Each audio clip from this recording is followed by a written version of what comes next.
नमस्कार, आप देख रहे हैं इंडियन डायरेक्ट न्यूज में। हूं आपके साथ मोहित खरवार। इस वक्त हमारे साथ जुड़ चुके हैं संत युवराज जी, जो कि ये जन जागृत पार्टी के राष्ट्रीय अध्यक्ष हैं। हम इनसे बात करेंगे।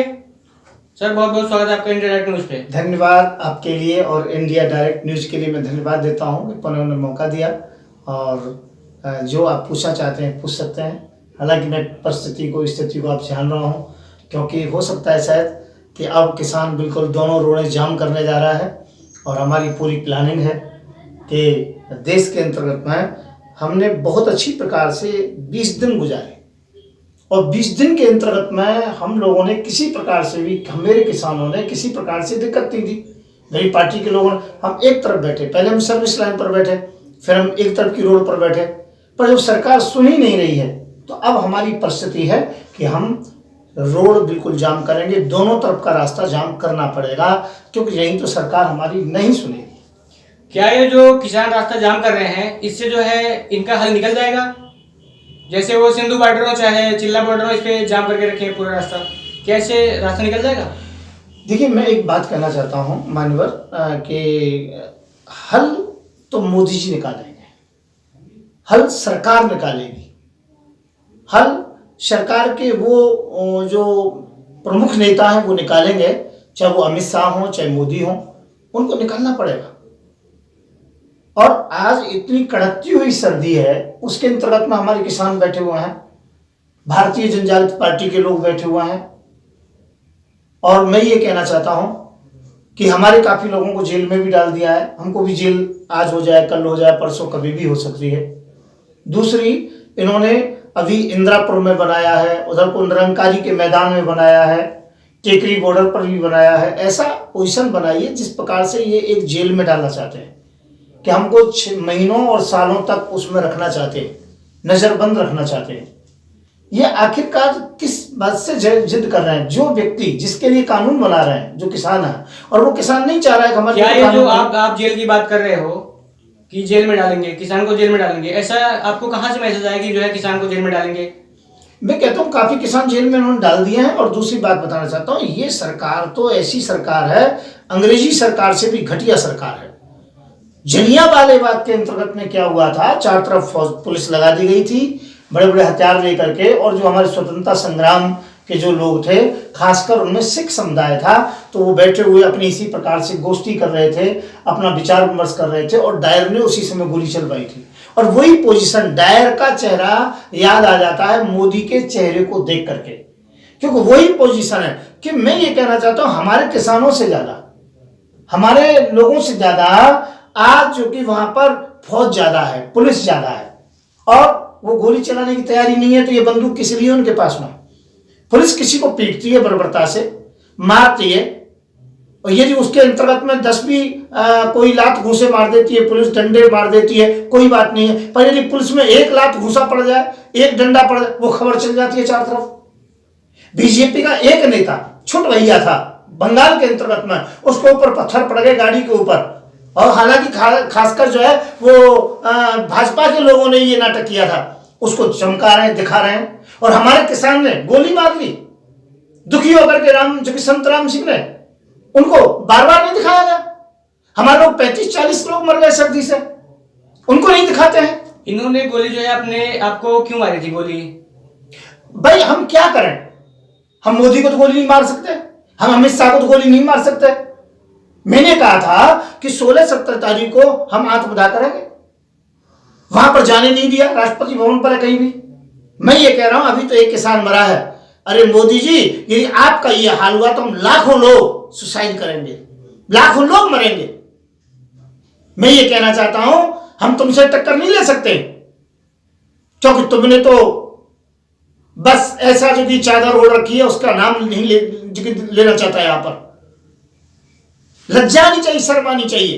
कड़कती सर्दी के अंदर बैठो आप, जिसके लिए कानून बना रहे हो और वो नहीं मान रहा है, हमें कानून नहीं चाहिए, फिर भी तुम जबरदस्ती थोप रहे हो। मैं ये कहना चाहूंगा अच्छी प्रकार से कि हमारी कमजोरी है, ये हमारी परिस्थिति है, जो हमें आत्महत्या करने के लिए बेबस होना पड़ रहा है। हमारी एक भी बात को कभी भी टीवी पर नहीं दिखाया जाता है, हमारे किसानों को नहीं दिखाया जाता है, और मोदी एक बात कहते हैं उसी को बार बार दोहराया जाता है। अमित शाह चुनाव के प्रचार के लिए गए हैं, वो बार बार दिखाया जा रहा है, किसानों का नहीं दिखाया जा रहा है। उनकी किसी की बर्थडे पार्टी उसे दिखाया, अमिताभ बच्चन के कोरोना हो गया, उसने क्या खाया क्या पिया ये दिखाया जाता है बार बार, किसानों का नहीं दिखाया जाता। क्यों नहीं दिखाया जा रहा है? सबको पूरी ये आप लोग पिक गए हो, चिल्ला बॉर्डर पे पूरी मीडिया लगी हुई है, आप लोग किसानों पिक गए को हो। दिखा रहे हैं, हाँ। सबका दिखा रहे हैं, आप ऐसे क्यों बोले मीडिया जो है मैं कह रहा हूं मीडिया- एक एक्टर ने आत्महत्या कर ली थी, कितने दिन मामला चला था देश के अंतर्गत में अच्छी तरह से जानते हो। या कितने किसानों ने आत्महत्या कर ली, कोई मामला चलता है? कभी नहीं चलता है। मुझे जेल में रखा गया 1 महीने, जो कि तिहाड़ के अंतर्गत में रखा गया, 22 दिन मथुरा के अंतर्गत में रखा, किसी ने दिखाया? आपको किस मामले में जेल में रखा गया था? मैं मोदी के विरोध में था, अमित शाह के विरोध में था, किसानों के समर्थन में था, और मैंने सबसे बड़ा विरोध किया था कि जो निजीकरण हो रहा है ये नहीं होना चाहिए। निजीकरण होगा तो आरक्षण समाप्त हो जाएगा, आरक्षण समाप्त होगा तो आरक्षण का मतलब ही क्या हुआ। तो मैंने कई मुद्दे उठाए थे, देश हित के लिए मुद्दे उठाए मैंने, जो कि गरीबों के मुद्दे उठाए हैं मैंने, SC BC के मुद्दे उठाए हैं मैंने, मुस्लिम समाज के मुद्दे उठाए हैं मैंने, सब आज किसानों का मुद्दा उठा करके तो मेरे ऊपर धमकी जाती है, मेरे घर SSP जाते हैं, DM जाता है, पुलिस बल जाता है, और मेरे घर में जो कि धमकी देके आते हैं, यदि एक बार भी किसानों के वहां चले गए तो अरेस्ट कर लेंगे, कई साल के लिए अंदर डाल देंगे। ये बात की है। मैं ये कहना चाहता, आखिरकार क्यों ये जलियांवाला बाग बनाया क्यों जा रहा है, डायर जैसी भूमिका निभाई क्यों जा रही है? अरे मोदी जी, एक बात का ध्यान रखना, 25 दिसंबर तक यदि आपने कोई निर्णय नहीं लिया तो देश के अंतर्गत में हर रास्ता जाम हो जाएगा। आपको झुकना पड़ेगा, आपको कानून वापस लेना पड़ेगा। आश्वासन देते हैं इससे नुकसान नहीं होगा, हम जानते हैं हमारे प्रति बन रहा है कानून, या जो मोदी जी जानते हैं कि इससे नुकसान हो गया लाभ होगा। मैं कह रहा हमें कानून नहीं चाहिए, हमें नहीं चाहिए। अगर ये 22 तारीख तक जो है ये अपना कानून वापस नहीं लेंगे तो आप क्या करेंगे? मैंने 25 तारीख की बात कही है, परंतु मैं ये कहना चाहता हूं नहीं लेंगे तो हम आगे भी रास्ता, जो कि अभी तक एक तरफ बैठे हुए थे अब दोनों तरफ बैठेंगे। हालांकि हम अभी फिलहाल में ट्राई कर रहे हैं, सबसे पहले ट्राई हमारी गाजियाबाद के बॉर्डर पर रहेगी, गाजीपुर बॉर्डर पर, कि हम दोनों तरफ का रास्ता कितनी देर जाम कर सकते हैं। उसके बाद में हम हर रास्ते दिल्ली के जितने भी हैं उन सबको जाम करेंगे। और इसके अलावा सबसे बड़ी बात मोदी जी ये है, 25 तारीख तक यदि आपने नहीं किया तो 26 तारीख का मेरा ऐलान है, मैं संत युवराज इस बात का दावा कर रहा हूं कि हम दिल्ली जंतर मंतर पर जाकर के रहेंगे। आप पर जितनी फौज लगाई जाए, जितनी पुलिस लगाई जाए, लगा लीजिए, कोई दिक्कत नहीं है। किसान जब तक आपका सम्मान कर रहा है, पर तो जिस दिन हम अपनी पर आएंगे और वो 25 तारीख तक तुम्हें देखेंगे, 26 को रामलीला मैदान भर देंगे, हम जंतर मंतर भर देंगे, और ज्यादा रोकोगे तो हम कल्याण मार्ग पर भी तुम्हारे घर के सामने जाकर के बैठेंगे। क्या ये जो आप रास्ता जाम करने की बात कर रहे हो, रास्ता जाम करने से आपको कोई हल निकलेगा ऐसा जो आप ऐसा बोल रहे हो? मैं अगर मोदी जी को ये प्रश्न करिए ना आप लोग, मोदी जी से बताइए किसान क्यों बैठे हैं, क्यों रास्ता जाम कर रहे हैं, क्यों सुसाइड कर रहे हैं, क्यों भूखे मर रहे हैं, क्यों जो कि सर्दी के अंतर्गत में बैठे हुए हैं, वो तो कह रहे हैं पिकनिक मना रहे हैं। इन्हें शर्म नहीं आती है? किसानों से ज्यादा फौज लगी है, पुलिस लगी हुई है। मैं ये कहना चाहता हूं इन्हें क्या दिक्कत है? जो कानून किसानों ने कभी नहीं कहा ऐसे बनाइए, करें तो बिजली आदि सस्ती दर में कर दीजिए ना, करना है तो खाद आदि सस्ती दर में कर दीजिए ना, करना है तो डीजल कार्ड बना दो, आदि सस्ती दर के अंतर्गत में हमें डीजल दीजिए ना। किसानों को वो करना, किसानों के लिए वो करना चाहिए मोदी जी के लिए। केवल मोदी जी अपनी कोई ना कोई ऐसा रास्ता निकालते हैं जिससे कि लोगों में विवाद बनता रहे और इनके बेरोजगारी के ऊपर ध्यान ना दे सके, इनकी नाकामयाबी के ऊपर ध्यान ना दे सके, इनकी GDP के ऊपर ध्यान ना दे सके, इनकी किसी भी कमी के ऊपर ध्यान नहीं दे सके। मैं ये कहना चाहूंगा ये बिल्कुल सरासर गलत है। बेरोजगार देश को कर दिया, सबसे ज्यादा देश के अंतर्गत में यदि काले अक्षरों में किसी प्रधानमंत्री का नाम आएगा तो वो मोदी का आएगा। और यदि इस बात का ध्यान रखना मोदी जी, यदि अगली बार हमारी सत्ता आई कि मैं पार्टी भारतीय जनजागृत पार्टी पूरे देश के अंतर्गत में चुनाव लड़ेगी, भारी बहुमत से जीतेगी, बैलेट पेपर पर हिम्मत है तो आप जो कि चुनाव करा के दिखाइए। उसके बाद मोदी जी हम कानून बना के दिखाएंगे कि कानून किसे कहते हैं, कानून कैसे होते हैं। और आप जैसे लोगों के लिए, अमित शाह जैसे लोगों के लिए तो जेल के अलावा दूसरा कोई रास्ता ही नहीं है। क्यों? कि तुम किसानों के साथ इतना बड़ा अन्याय करते हो। पाकिस्तान के अंतर्गत में नेताओं के साथ इसीलिए किया जाता है, कई देशों में नेताओं के साथ इसीलिए किया जाता है। मैं ये कहना चाहता हूं किसानों को इसलिए लग रहा है किसानों के खिलाफ में ये कानून बना है, ये पूंजीवाद का कानून है, पूंजीवादी ये सरकार है। ये मजदूर को दबाती है, किसानों को दबाती है, गरीबों को दबाती है, कमजोरों को दबाती है। ये सरकार केवल पूंजीपतियों पर चल रही है। ये सरकार कभी मोदी जी ने चाय बेची थी, अब कभी रेल बेचते हैं, कभी ये मोदी जी ने कौन सी रेल बेच दिया? केंद्र सरकार ने जो एमएसपी के 3 बिल पास किए हैं, किसानों को ऐसा क्यों लगता है कि हमारे खिलाफ केंद्र सरकार कर रही है? मैं ये कहना चाहता हूं कि फसल जब किसान उगाता है तो उसका रेट कौन निर्धारित करेगा? आप खुद बताइए। आप घर में कोई भी चीज पैदा करते हो, बनाते हो, उसका रेट आप निर्धारित करोगे या कोई दूसरा करेगा? फसल किसान उगा रहा है, सर्दी में, गर्मी में, विषैले जीवों से लड़ करके हर चीज, और उसका जो कि रेट निर्धारित दूसरे लोग करेंगे। यह आश्चर्य की बात है। दूसरा मैं ये कहना चाहूंगा कि यहां पर जो हमारा मंडी के अंतर्गत में सामान जाता है, अब तक जा रहा है, कोई दिक्कत नहीं है। मैं ये कह रहा हूं उन मंडी के अंतर्गत में किसानों को ही नहीं, मंडी वालों को भी जो कि प्रॉब्लम है बहुत बड़ी। 5 करोड़ आदमी बेरोजगार होगा एक साथ में। क्या उनकी कोई गारंटी देते हो? जो कि अनाज को छानते हैं, जो बोरियों को सीते हैं, जो अनाज धोते हैं, जो माल जो कि बेचते हैं, जो लोग आज जो कि ये जो कि सरकार हमें एक बार लोन देगी किसी उपज के लिए भी, और हमने यदि वो नहीं भरा किसी कारण से परिस्थिति बस, तो दोबारा नहीं देगी। परंतु वो वहां पर आड़तिया जो होता है उससे एक बार नहीं, हम 10 बार भी लेके आते हैं, वो बार बार देता है। अभी 1 साल पहले केंद्र सरकार जो है किसानों को इतना हेल्प किया था, जो कि उनका जो है लोन भी माफ किया था। तो इस पे आप क्या कहेंगे? मैं ये कहना चाहता हूं उस चीज की आवश्यकता नहीं है। नहीं, कहीं ना कहीं केंद्र सरकार तो जो है कि किसानों का हेल्प कर रही है ना। मैं ये कहना चाहूँ किसान नहीं मांग रहा, किसान मांग रहा है खाद फ्री दीजिए, किसान मांग रहा है डीजल जो कि आधे रेट में दीजिए, किसान मांग रहा है बिजली आधे रेट में दीजिए पानी भरने के लिए। किसान जो मांग रहा है वो तो दे नहीं रहे हो आप, उल्टी सीधी बातें करते हो। फिर किसान की जमीनें आप एक्वायर कर लेते हो, अपने आप रेट निर्धारित करते हो कि यहाँ का सर्किल रेट ये है, पैसा लेना है तो ले लीजिए मुआवजा, नहीं तो हम जो कि जमीन ले लेंगे, और वो ट्रेजरी में सरकार में वो पैसा जमा कर देते हैं खाते में। मैं ये कहता हूं इन्हें क्या अधिकार है? जब मैं किसान हूं, मेरी जमीन सरकार ले रही है, तो मुझसे बात करेगी ना, तभी तो रेट तय होगा ना। आप रेट अपने आप तय कर दोगे? मेरा खेत कोई 10 लाख रुपए का है, आप 2 लाख रुपए ले रहे हो, मैं कैसे ले लूंगा? मेरे पड़ोसी को पहले 10 लाख रुपए का बेच चुका है। ये सरकार की तानाशाही है, ये केवल जो कि पूंजीपतियों की सरकार है।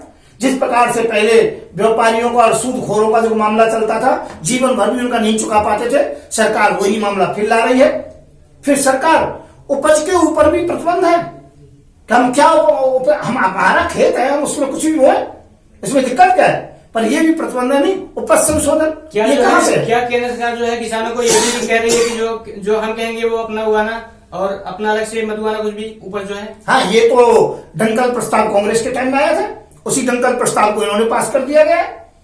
ये मध्य प्रदेश में मैंने देखा है, वहां अफीम की खेती होती है, वहां लाइसेंस होता है, इतने टुकड़े में लाइसेंस, इतनी खेती जो अफीम की होगी।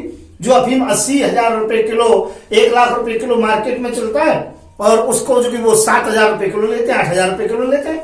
और यदि कम रह जाए तो उसके अंतर्गत में वो लाइसेंस कैंसिल हो जाता है। इसलिए लाइसेंस बचाने के लिए किसान को पूर्ति करनी पड़ती है 80,000 रुपए किलो में खरीद करके पड़ोसी से। मैं ये कहना चाहता हूं वही हाल हमारी उपज में करना चाहते हो। हमें इतना बाजरा चाहिए, इतना मक्का चाहिए, इतना गेहूं चाहिए, हमें देना ही पड़ेगा, हमें बोना ही पड़ेगा। मैं कहता हूं हमारी खेती है, आज एक किसान 10 प्रकार की फसल बोता है, बरसम भी बोता है, चरी भी बोता है, चना भी बोता है, सरसों भी बोता है, गेहूं भी बोता है, ईख भी बोता है, मटर भी बोता है, सब्जियां बोता है, फूल भी उगाता है। हमारे खेत के अंतर्गत में एक चीज नहीं, बहुत चीजें होती हैं, परंतु इनकी तरफ से केवल यह कि यही चीज उगानी है। मैं ये कह रहा हूं, ये कौन होते हैं ऐसा निर्णय करने वाले? इनका अधिकार क्या है? ये खेती हमारी मां है, हम खेती से अलग हो जाएं? तो आपको क्या लगता है कि 25 तारीख तक जो है किसान बिल अपना वापस ले लेगी सरकार जो है? सरकार को लेना पड़ेगा, नहीं लेगी तो इसका परिणाम भुगतना पड़ेगा। हमने पार्टी बनाई है, अगली बार सरकार को बुरी तरीके से हारना पड़ेगा और हम फिर कानून बदलेंगे, हम कानून लेके आएंगे। इसकी हम तैयारी पूरी कर चुके हैं। कल हमारे किसान से भी बात हुई थी चिल्ला बॉर्डर पे, वो बोल रहे थे कि जो है हम भी किसान है, मतदाता हैं, जो है अगली सरकार में जो है हम इनको वोट नहीं देंगे, ऐसा कुछ। मैं क्या कह रहा हूं, इनको तो देना ही नहीं है कि हर बात पर विफल है, हर बात पर फेल है। कभी 15 लाख की बात करते, कभी अच्छे दिन आएंगे, कभी ये कभी वो, और कोई भी काम इनका सही नहीं हो पाया है। तो इसलिए हम लोगों को इनका विरोध करने के लिए राजनीति में उतरना पड़ेगा, उतरेंगे। हम निर्णय ले चुके हैं, इनको पूरी तरीके से हारना पड़ेगा। बस इतना है, ईवीएम मशीन से चुनाव ना हो, जो कि केवल जो कि बैलेट पेपर से हो, तो हम इन्हें देख लेते हैं मैदान में ये कितने आते हैं। जहां मोदी जी जहां से खड़े होंगे वहां से मैं लोकसभा की टिकट से खड़ा होऊंगा, और यदि मैं मोदी जी की जमानत जब्त न करा दूं तो आत्महत्या कर लूंगा, आत्मदाह कर लूंगा, वही गंगा जी में डूब करके अपने प्राण दे दूंगा, पर मोदी जी की जमानत जब्त करा दूंगा। आज भी मोदी जी में इतनी हिम्मत है तो आज ये जो है बार बार आत्महत्या कर लूंगा, ये सवाल बार बार क्यों आप कर रहे हो? और क्या करें, महात्मा गांधी भी सत्याग्रह करते थे, हम लोग भी करते हैं। हम महात्मा गांधी के रास्ते पर चलते हैं। हम जो कि डंडा हाथ में नहीं लेंगे, हम झंडा ऊपर कर सकते हैं। केवल डंडे का प्रयोग झंडे के लिए होगा, बाकी किसी प्रकार से नहीं। कमजोर आदमी क्या कर सकता है? बच्चा रूठ के बैठ जाता है, मरने के लिए, भागने के लिए, यही जो कहता है। हम वही कर सकते हैं और कर सकते हैं। हम किसानों का तो नाश कर दिया इन्होंने, किसान किसी भी स्थिति के अंतर्गत में नहीं रहे। मैं फिर पुनः करूंगा, मोदी जी किसानों के पास जाइए, उनसे माफी मांगिए। यदि देश की भलाई चाहते हो, अपनी भलाई चाहते हो, तो इसे मेरा निवेदन है। बस बहुत हो गया, अब नहीं सहा जा रहा है आपका अत्याचार, हिटलरशाही। आप तो जनरल डायर से भी गिरे हुए हो, ऐसा मुझे लगता है। तो ये थे हमारे साथ जो है संत युवराज जी। इनका साफ कहना है कि हम किसानों का खुलकर साथ देंगे, और अगर 25 तारीख तक किसान बिल वापस नहीं लिया तो हम रामलीला मैदान में खुद जाकर धरना देंगे। इंडिया डायरेक्ट न्यूज से मोहित खरवार, नोएडा।